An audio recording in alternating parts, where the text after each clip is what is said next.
DZXL 558. Nangunguna sa inyong mga radyo. Maaasahang public service. DZXL 558. Ang programang ito ay hatid sa inyo ng National Nutrition Council. Nandito ng programang kung saan ang kalusugan ay #1. Two-time KBP Golden Dove Awardee for Best Radio Public Service Program at 2014 Gandingan Awardee for Best Development-Oriented Radio Program. Radyo mo sa nutrisyon. Mga usapin ukol sa pangkalahatang kalusugan. Matutugunan ang inyong mga katanungan ukol sa samot-saring issue ng maayos na pangangatawan. Radyo mo sa nutrisyon. Mula ulo hanggang paa. Busog sa impormasyon. Itig sa ekspertong kaalaman. Radyo mo sa nutrisyon. Malusog na katawan, malusog na isipan para sa produktibong mamamayan. Narito na ang inyong mga kasama sa kalusugan. 2014 Gandingan Awardee for Best Development-Oriented Radio Program Host, National Nutrition Council Executive Director, Assistant Secretary of Health, Bernie Flores at Rod Marcelino. Ayon po sa 8th National Nutrition Survey ng Food and Nutrition Research Institute, isa sa bawat 10 mga Pilipinong edad 60 hanggang 69, habang 2 sa bawat 5 naman ng edad 70 at pataas naman ay may chronic energy deficiency. Sa kabilang banda mga kasama, 3 sa bawat 10 ng edad 60 hanggang 69 at 2 sa bawat 5 naman ng may edad 70 pataas ang overweight at obese. Ako po si Rod Marcelino. Welcome sa Radyo Mo sa Nutrisyon, Year 6. Malusog na katawan, nutrisyon ang kailangan. Mga kanutrisyon, talakayin natin ang tamang nutrisyon at pangangalaga kina lolo at lola, yung mga senior. Dual yung kanilang citizenship. Opo. Kasama natin ang ating ninang sa wastong nutrisyon, Assistant Secretary of Health at Executive Director for ng National Nutrition Council. Walang iba mga kasama kung hindi si Ninang Bernie Flores. Asik, magandang tanghali po. Magandang tanghali din sa iyo, Rod. At syempre, magandang tanghali din po sa lahat ng taga-subaybay ng Radyo Mo sa Nutrisyon. Alam mo, Rod, yung sabi mo kanina, yung mga datos na present mo, yung Opo. chronic energy deficiency, ibig sabihin, nangangayayat sila. Kaya mababa ang timbang nila dun sa kanilang standard. Marami tayong yung mga lolo at lola. tumataba naman. Lumalaki. So, lumalaki. O kaya maliit. At ang importanteng punto dyan, yung mga nakatatanda kasi yung mahalagang bahagi ng lipunan. Ika nga sila yung pinagmumulan, di ba, ng karunungan, yung magagandang nakagayuan dahil sa mga naranasan nila sa buhay. Nauna sila sa atin. Kaya ang ilan nga sa kanila naghahanap buhay pa, di ba?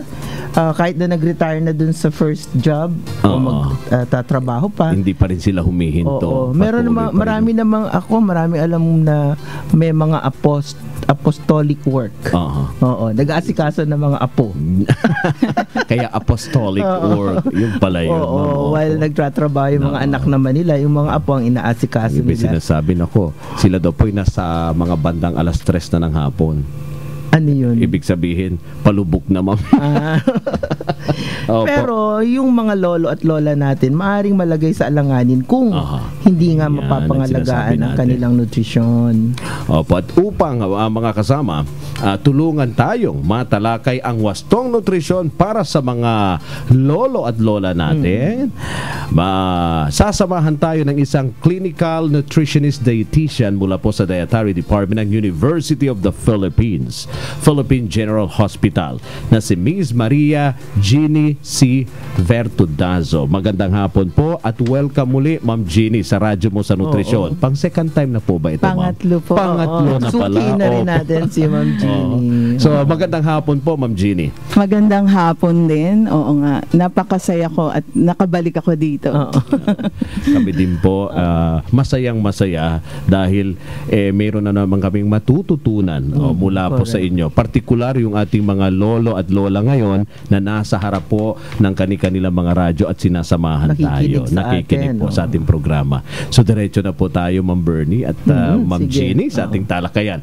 Ano-ano po ba yung mga pagbabagong nagaganap habang tumatanda po at paano nakakaapekto ang mga to sa nutrisyon ng ating mga lola at lola, Ma'am?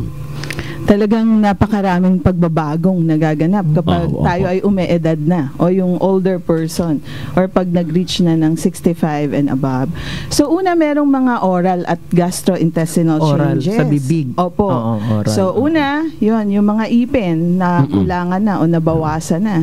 Yung pagkakaroon din po ng periodontal disease o yung sakit sa gums na nagiging dahilan ng pagkawala ng ipin. No? So madalas nakapustiso. So kung hindi maganda yung fit, ito ay nagdudulot ng hirap sa pagmuya. Pagmuya. So, limitado na yung dami ng kakainin ng ating mga lolo't older lola. person, Opo. lolo't lola. Sensory and oral changes, yung pagbabago sa bibig. Napapansin nila na parang hindi ko na malasahan yung kinakain ko. Ito po ay dahil sa serostomia.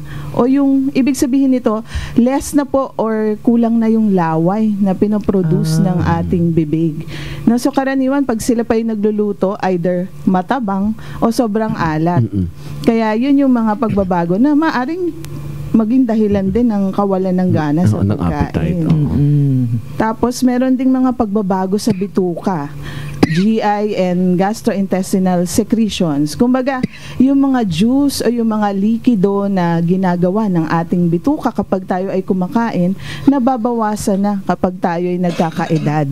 So, ang nangyayari po dito, nagiging limitado na rin ang pag-absorb ng mga kinakain, no? Yung mga sustansya.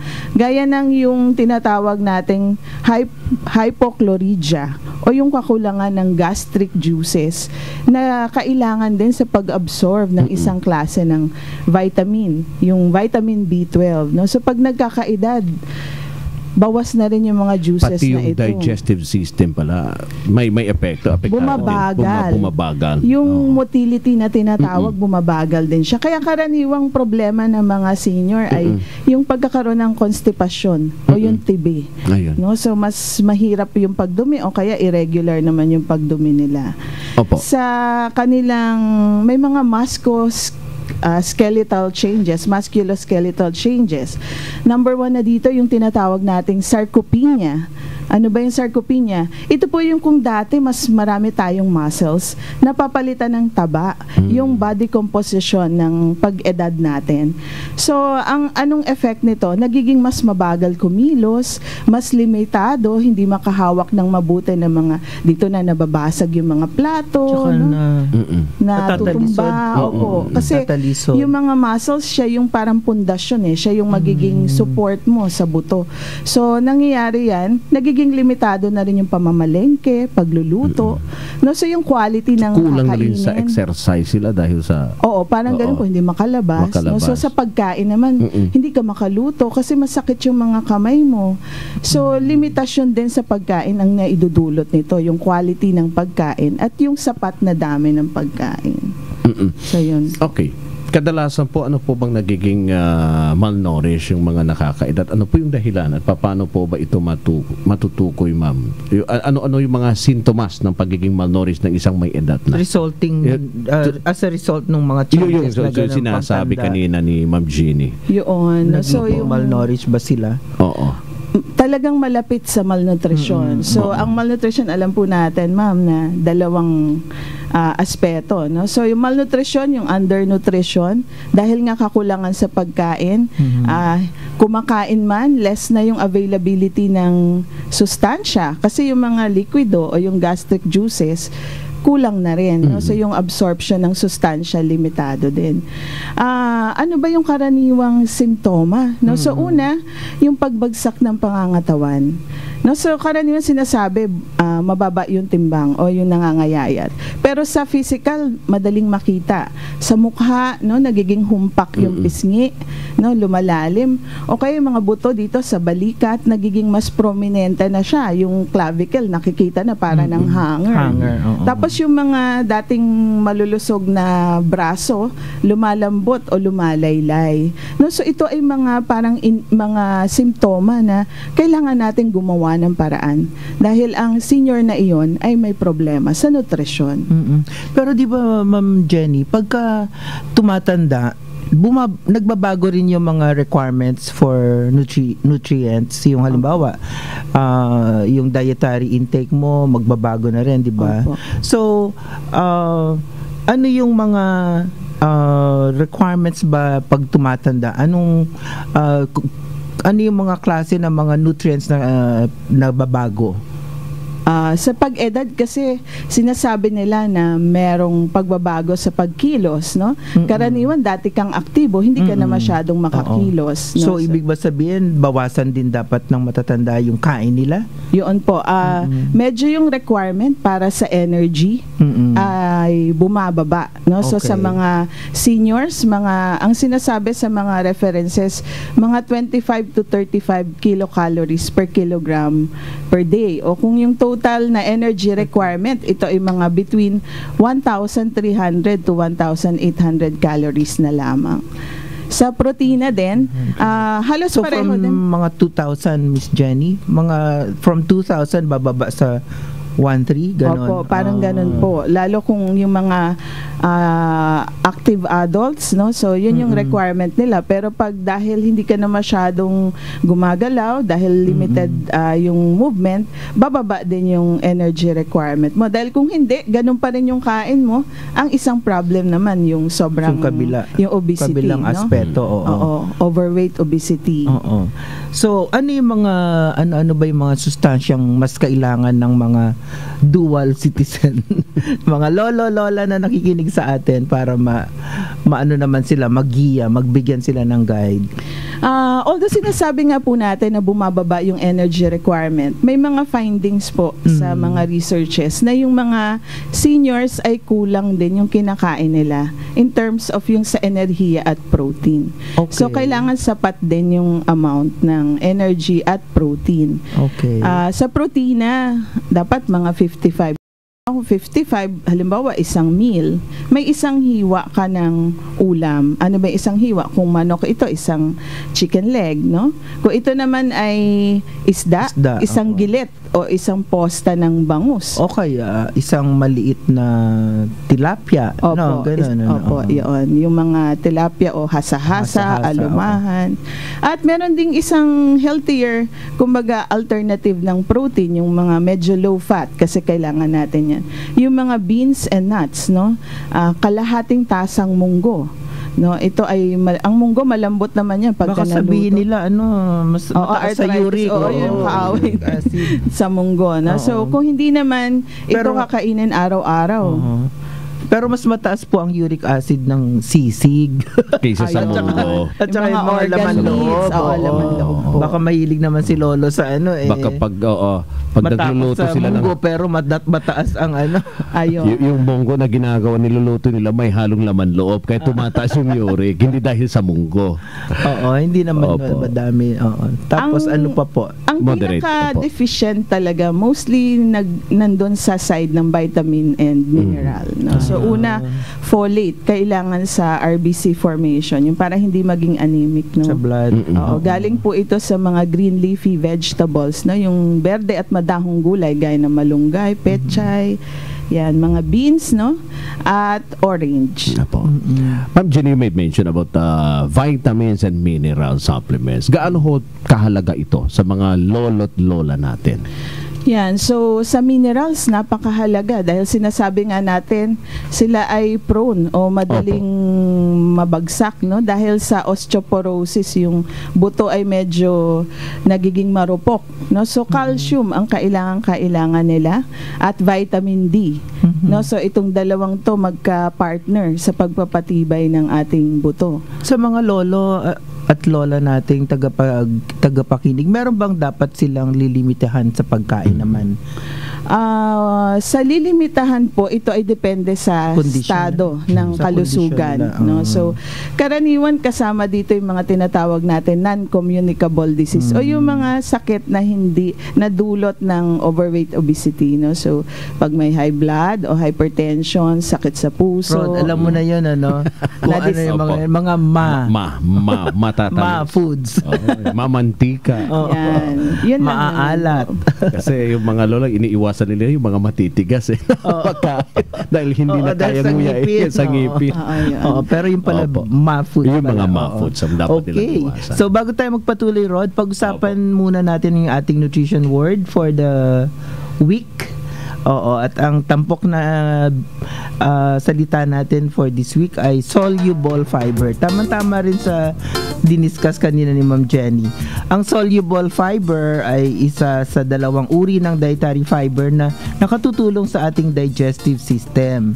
Ang soluble fiber ay nagdadigest ng ating katawan, sumisipsip siya ng tubig at nagiging parang gulaman na dahilan upang mapabagal nito ang pagtunaw ng pagkain, upang mapabagal nito ang para mas makuha natin yung nutrients or sustansyang laman ng mga pagkain na ito. At napapanatili rin ito yung kalinisan ng ating bituka kasi sila yung parang walis. Walis. Nakatutulong ang soluble fiber sa regular na pagdumi, pagpapababa ng cholesterol sa dugo, pagkontrol ng blood sugar at pag-iwas sa diarrhea at constipation. Ang mga pagkaing mayaman sa soluble fiber ay mga sariwang gulay at prutas, oatmeal, kamote, mani, utaw o soybeans at iba pang mga butong gulay.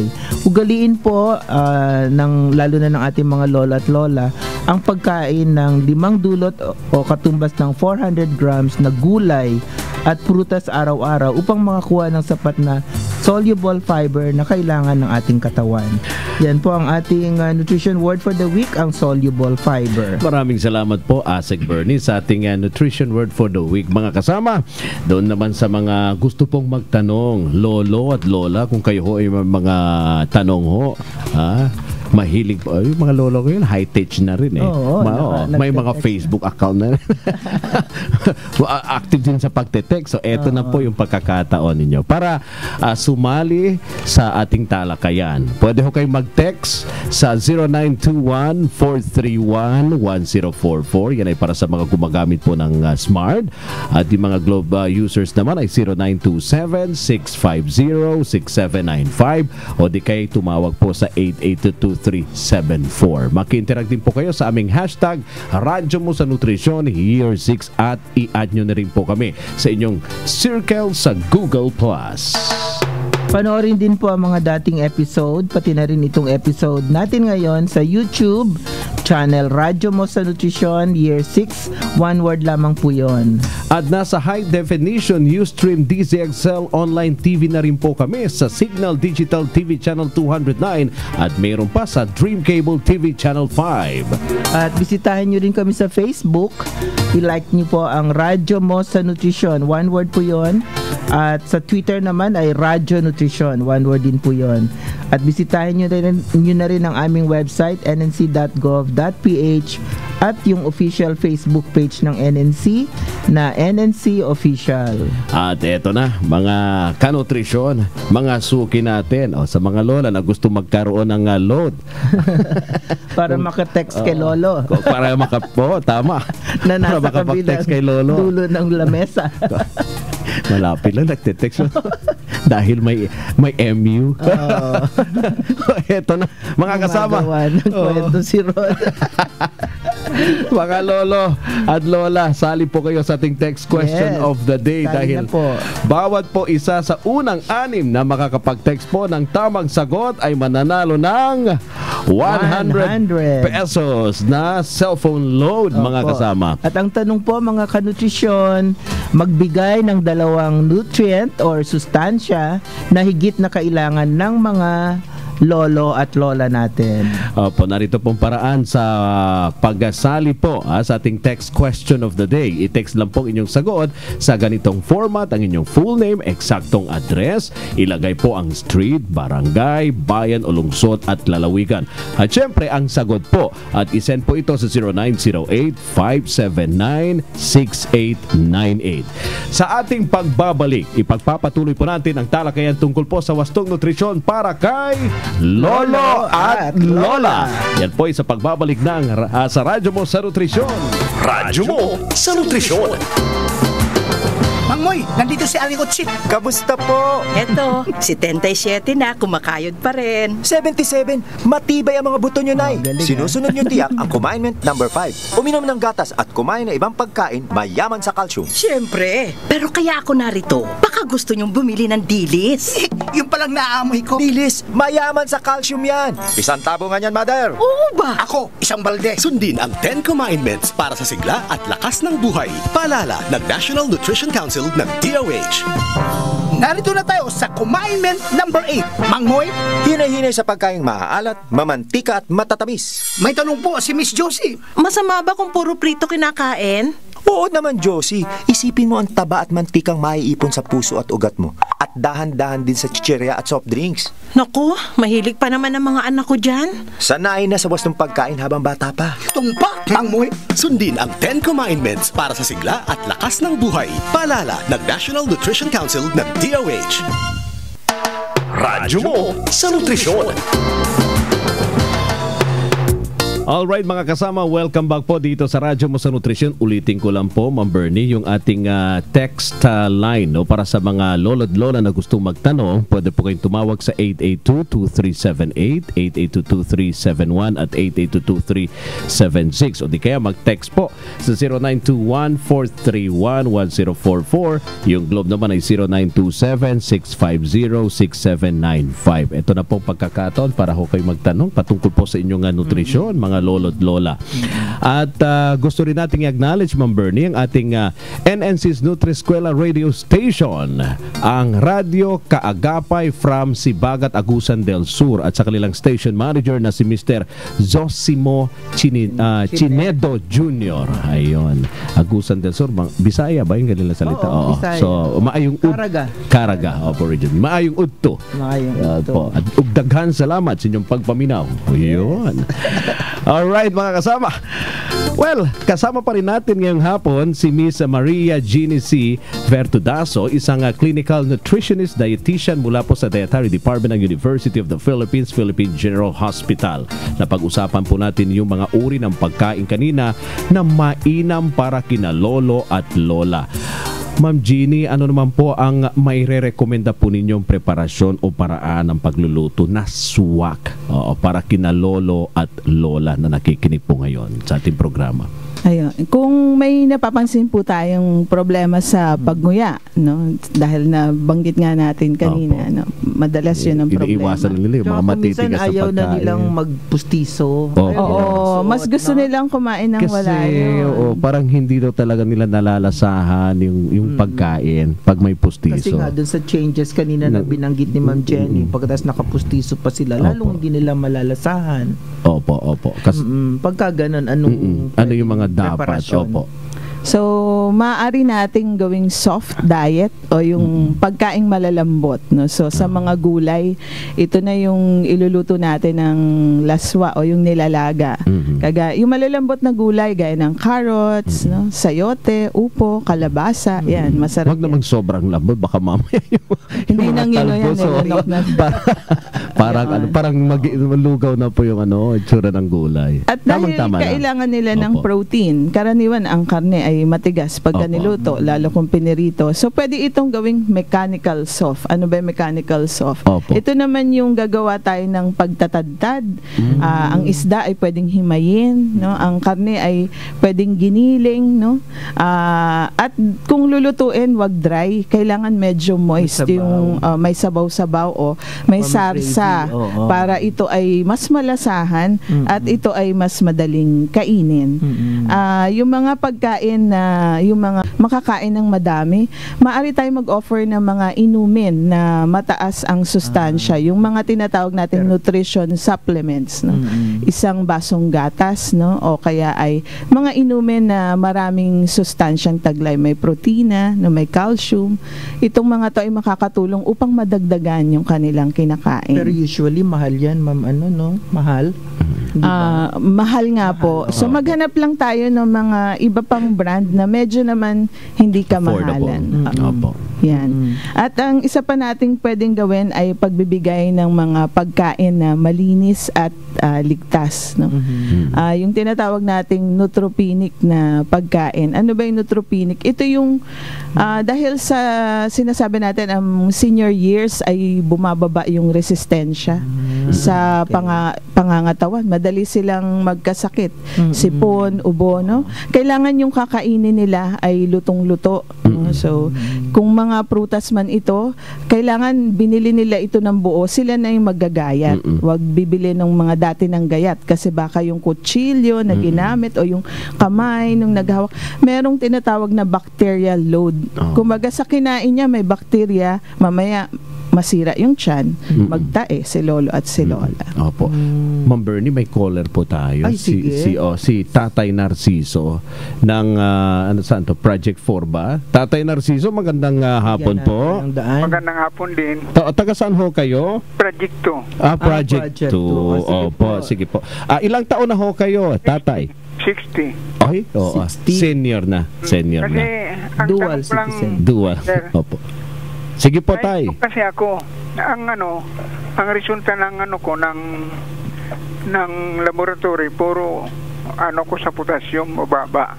Yun ang ngayon hindi na ako gaano makalakad. Kaya yun lang ang tanong ko kung anong magandang doon.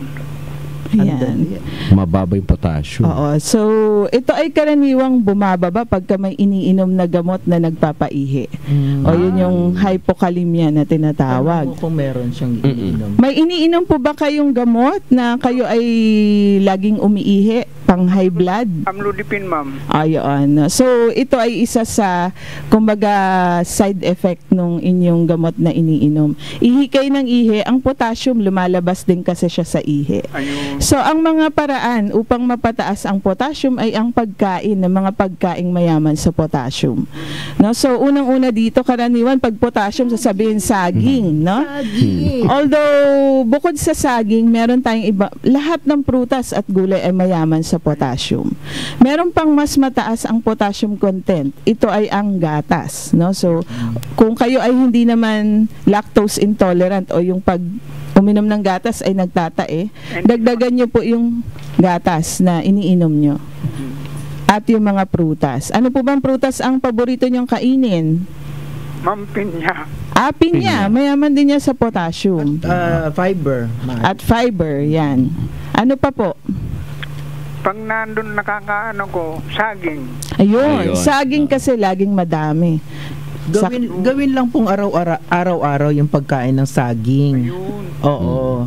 Kasi kung makakain kayo ng isang saging, parang yung full requirement ng potassium pwede na, di ba? For the day. For the day. Oo. Okay, Tatay Narciso. Okay na po yun. O, sige Thank you po. Salamat po Alright. sa pagtawag. Opo. Salamat din. Ito pong isang call ay nag-text din sa atin ng tanong, si Texter 2042. Hindi pa siya senior citizen, 25 pa lang siya. Pero ano daw po yung gamot sa kuko na marupok? Siguro madalas siyang nagbre-break. Yung marupok na kuko ay matutulungan ng pagkain ng mga pagkain mayaman sa zinc. No, so ang zinc ay isa sa mga mineral na nagpapatibay ng mga buhok, kuko, no, yung mga yan. Ang magagandang sources ng zinc, unang-una, yung mga lean meats o yung mga karne na purong laman. Mga seafoods, no, so at mga green leafy vegetable. So yun yung pwede niyang kainin upang tumibay yung mga kuko niya at pati na rin ang buhok.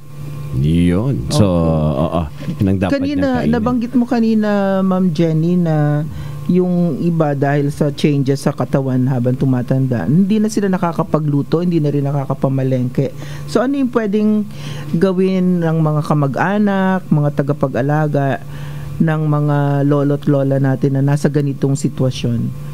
Yeah. Sa sitwasyon po natin, marami po tayong pwedeng gawin dyan. So una, sa Pilipinas naman, maraming mga nagluluto ng ulam, yung nabibilhan ng lutong ulam. Maaring sa mga food service establishment talaga, o kaya naman yung mga karinderya o kantin. So siguraduhin lang na malinis yung bibilhan. Malinis at ligtas yung pagkaing bibilihan. At kung siguro hindi natin na bukod sa main meal, yung almusal, tanghalian, hapunan, meron silang mga merienda in between. No, so yung mga merienda na yan, pwede namang in the form of mga biskwit o kaya tinapay, no, palamanan ang tinapay ng keso o kaya naman palamanan ng tuna upang kahit tinapay lang yung kinain mo, kumpleto siya. May energy, may protina, may vitamins and minerals. Pwede rin prutas. Mga prutas. Gawing merienda. Opo. At mga fruit juices. Fruit juices. Yung helpful ba kung anong tawag doon, gagawing juice yung mga prutas para iinom na? Opo. Mas maganda po sa itong populasyon na ito, yung senior, maganda sa kanila yung mga shake kasi walang masyadong effort sa pagkain kasi mo lang, iinumin mo lang. O kaya, at saka siguradong may milk, no? At ito po ay pwedeng ihanda in advance. Halimbawa, yung mga anak na nag-aalaga ng magulang, no? Ihanda mo na yan in advance. Sa gabi, i-shake mo na siya. O ibibilin mo na lang kila lolo at lola na ito na po yung merienda nyo. Lagyan nyo ng gatas yung shake. E di kompleto na po siya. Okay. Alright. Okay, Rod, i-recap na natin ang ating discussion ngayong hapon. Alam naman natin na bukod sa pagputi ng buhok at pagkulubot ng balat, ang taong nagkakaedad ay nakararanas ng mga pagbabagong pisikal na nakaapekto sa nutrisyon. Na-discuss na kanina ni Ma'am Jenny na yung unti-unting pagkawala ng pang-amoy at panlasa, nagdudulot ng kawalan ng gana ng pagkain.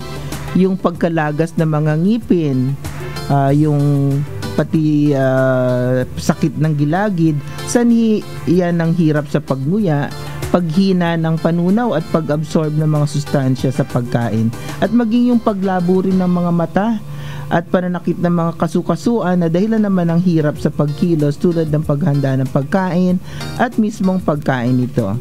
Ang mga ito kabilang ang ilang mga karamdamang kaakibat ng katandaan ang nagdudulot ng malnutrition sa mga lolo at lola natin.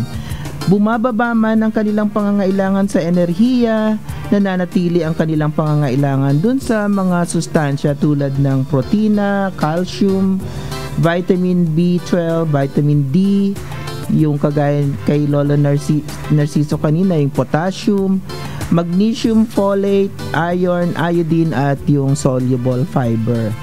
Bigyan ng ating mga lola at lola ng tamang nutrisyon sa pamamagitan ng mga gulay at prutas, gatas at iba pang dairy products, pati itlog at maging tinapay.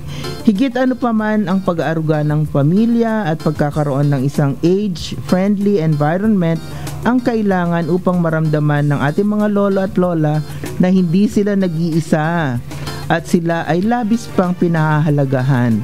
Ang mga ito ang magtataguyod ng kanilang kalusugang pisikal, mental at emosyonal sa mga susunod pang taon ng kanilang buhay.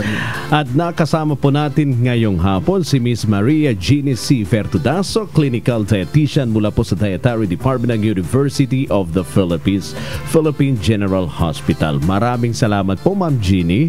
At final message po para sa ating mga kanutrisyon, especially sa mga lolo at lola na nakikinig ngayon. Yung isa kanina nag-text rito, Kuya Rod at Ma'am Bernie, dahan-dahan lang po sa pagbanggit daw ng text line natin kasi gusto nilang sumali. Opo, sa ating text question. Ulitin po namin sa susunod. Opo, Sabado. Sorry po. Opo. Alright. Ma'am Jenny po, yung message po ninyo sa ating mga lolo at lola na nakikinig ngayon. Para sa mga lolo at lola na ating minamahal, no? So, mahal po namin kayo at kailangan kumain kayo ng mabuti kahit palagi niyong naririnig na bawal ito, bawal yun. Kumain ng mabuti, no? So, ang pagkain ng mabuti ay kailangan balanse, may energy, may protein, at merong vitamina at mineral na galing sa mga gulay at prutas na kinakain sa araw-araw. Maraming salamat, Miss Jenny.